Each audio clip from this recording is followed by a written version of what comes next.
1 தீமோத்தேயு 3ஆம் அதிகாரம் 1 முதல் 13 வரை உள்ள வசனங்கள்.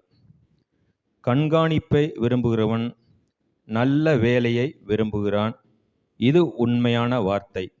ஆகையால் கண்காணியானவன் குற்றஞ்சாட்டப்படாதவனும் ஒரே மனைவியுடைய புருஷனும் ஜாக்கிரதையுள்ளவனும் தெளிந்த புத்தியுள்ளவனும் யோக்கியதையுள்ளவனும் அந்நியரை உபசரிக்கிறவனும் போதக சமர்த்தன்மாய் இருக்க வேண்டும்.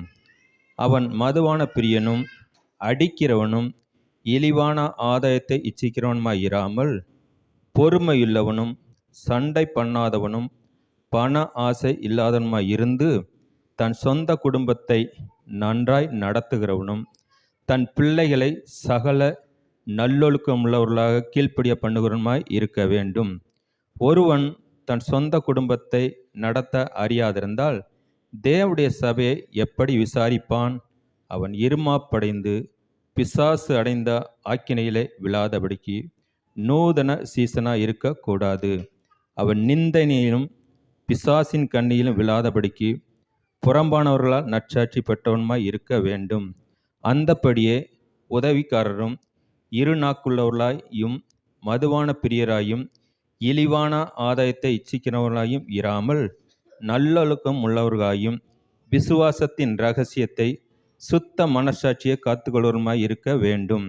மேலும் இவர்கள் முன்னதாக சோதிக்கப்பட வேண்டும்.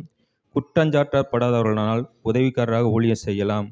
அந்தப்படியே ஸ்திரீகளும் நல்லொழுக்கம் உள்ளவர்களும் அவதூறு பண்ணாதவர்களும் தெளிந்த புத்தியுள்ளவர்களும் எல்லாவற்றிலும் உண்மையுள்ளவருமாய் இருக்க வேண்டும்.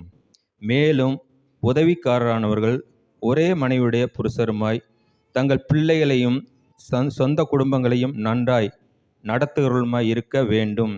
இப்படி உதவிக்காரருடைய ஊழியத்தை நன்றாய் செய்கிறவர்கள் தங்களுக்கு நல்ல நிலையையும் கிறிஸ்து இயேசுவை பற்றும் விசுவாசத்தில் மிகுந்த தைரியத்தையும் அடைவார்கள் என்பதே. ஆமென்.